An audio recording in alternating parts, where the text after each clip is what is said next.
My husband's affair left us with a child he hid for 5 years, and while he refuses to face the mess he's made, I'm the one who chose to take her in and pick up the pieces for our broken family. My 34 female life is falling apart, and it's all thanks to my husband. We had a perfect life, both of us worked in the jobs we loved, we have a beautiful daughter, 10 female, and a healthy son, 5 male. When I was pregnant with our son, we both almost died due to complications. So before the birth and even afterwards, I didn't want to be intimate. Why would I? I almost died and my body was in pain for months afterwards, even with strong medication. I thought my husband understood because he never pushed me for lovemaking or even asked. I thought it was because he understood my pain, but apparently he was just getting it from somewhere else. A few months ago we were visited by Child Protective Services. I was terrified at first, frantically thinking of what we did wrong with our children to cause a visit. But no, as it turns out, some woman I've never met before died in a car accident leaving behind a daughter, and my husband's name was on the girl's birth certificate and he was named in the woman's will as the father. I thought it was a mistake at first, until my husband broke down and told me the truth. As it turns out, while I was suffering my pregnancy and the after effects of almost dying, my husband would go to a woman he knew at work and get it off with her. He said this as if he was doing me a favor. Well, as the CPS worker explained to us, my husband is her closest living relative that can care for her. The woman's family apparently wanted nothing to do with the poor little girl. When she asked us if we wanted to take her in, I said yes. Yes, I know this might be the true cause of all my issues, but my husband pawned that poor girl off to live with her single mother for 5 years. He doesn't get to pawn her away when she needs help. She's his responsibility, and now is ours. I told him I'll help take care of the necessary visits for wellness checks and help with whatever CPS wants us to do. All he had to do was explain everything to our children. The fact I'm saying this tells you what he did. Yes, nothing. We had to clean out a room and buy new furniture and even looked for some toys. Our children go to a private school, so I picked up some more work hours in order to be able to afford her tuition. I was the one who had to tell our extended families the big change because he didn't want to do so. I did almost all the heavy lifting. So color me shocked when his daughter finally joins our family 2 weeks ago and the first words out of our children's mouths was, "Who's that?" Yes, I was the one who had to tell our children's school, extended families, family doctors, and my workplace about my husband's affair and subsequent addition to our family. But he couldn't tell our children, being he was too ashamed to face them. So guess who was the one who had to explain that they have a sister now as I'm trying to settle the poor girl into her new home and room?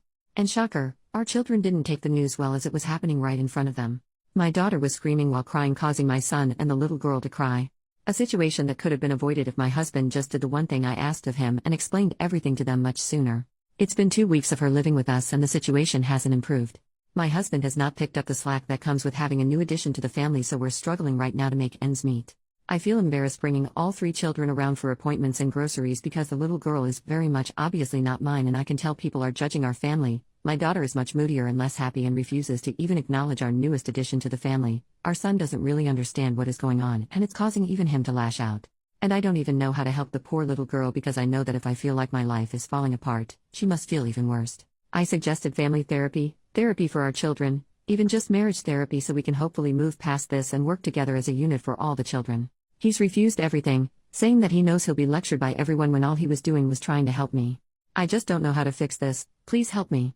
I don't want to divorce him because I just know that will make it worse for the kids, but that's the only option my family is telling me. Meanwhile, his family is begging me to make this work and to just look past it. Edit to add, thank you, I hear you all loud and clear. We'll be looking into therapy for me and the children and hopefully a good divorce lawyer. But first I need to get some answers because some of you are raising some good points. Update just over 1 month later. I'm sorry, you all were right. It was a lie. When all of you were pointing out how the kids' responses to youngest arriving didn't make sense, it made me realize how correct that is. They came home to a room all made up and I made passing comments to them asking about how excited they were for youngest's arrival. They should have known about her. At this point I decided to just ask my eldest daughter directly because she was still so upset about it, and I think subconsciously knew I wasn't going to get the truth from my husband. So I went to her room while she was lying in bed and I asked her. I told her that I asked her father to explain to the 2 of them what was going to happen. They saw her new room. I talked about her to them, so I don't understand my eldest's reaction. So yes, it turns out husband didn't tell them and then me the truth. A surprise to no one I am figuring out. The story he told the kids was that youngest was a daughter of one of our friends, and we felt so bad we had to take her in. Nothing about her being their half-sister or him having a daughter with another woman. Well, when she came home that day and the kids asked who she was, the pictures we were able to share of youngest, she had braids in and wore much different clothing than when she arrived. It was my response to them that ruined his little lie. This is youngest's name, your half-sister, remember? Our son was too young to really get what it meant, but our daughter did. That's why she freaked out that day, not because of the new addition to the family but because what the new addition meant. I apologize for causing her to freak out that day, for not sitting both her and her brother down for a real discussion over how they feel and to make sure their father did what he was supposed to do, and apologize for only talking to her now after she had a much-deserved reaction to it all. My daughter accepted the apology, and I asked her if that was why she was distant from the youngest. She told me that's part of it, and because word got out at her school about what the newest addition to our family going to the school meant, so now she's getting teased and picked on for having a father who cheated. It broke my heart realizing just how badly I messed up. By continuing to beg the spineless man they called a father to help them and then allowing myself to get shut down, I was essentially allowing all the kids' needs to be ignored. I told my daughter I'll sign her and her brother and sister up for therapy. Of course, the pathetic man tried to plead with me not to when I mentioned signing the kids up, but I told him to give it up already. All 3 children's lives have changed, and it will help them adjust with a professional to speak to. He's been grumbling and whining about it, but I don't care anymore. And this might cause many to be upset with me, but I'm in the process with my husband to have him transfer custody of youngest to me.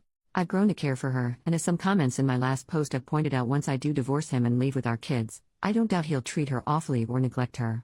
He's been right on board, and it took some convincing, but his parents finally agreed to be witnesses.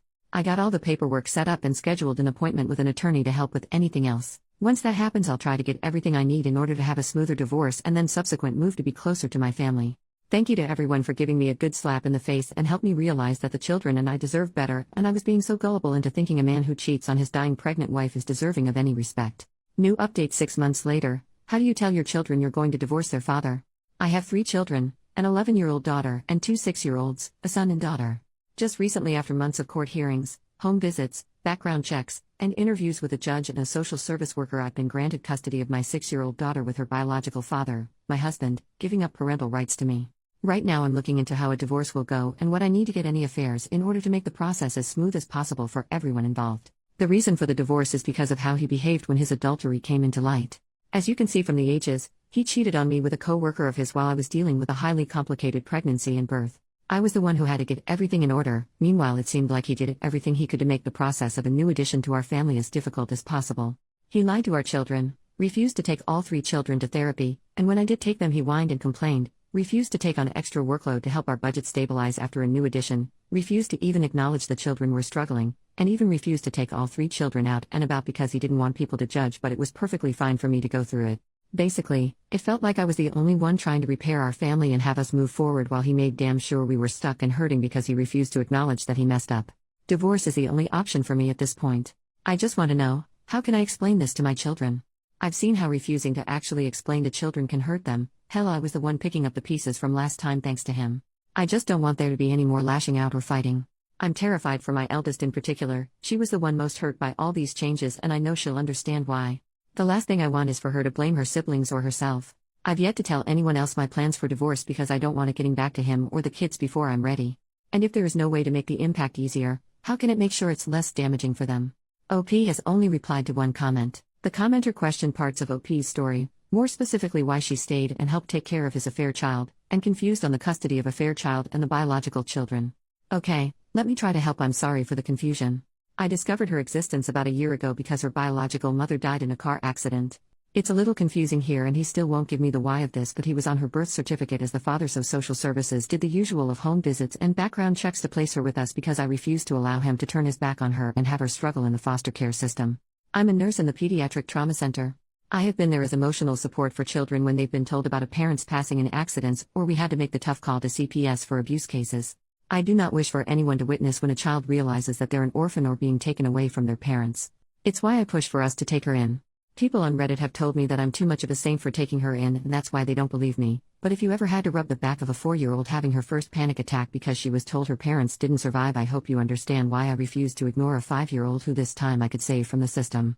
After the fallout that was primarily caused by my husband, and truth be told I also have some blame for it as well, I decided to divorce him. I asked him to transfer her custody to me because I knew after the divorce there's a high chance they would keep her with him and he wouldn't be a good father to her.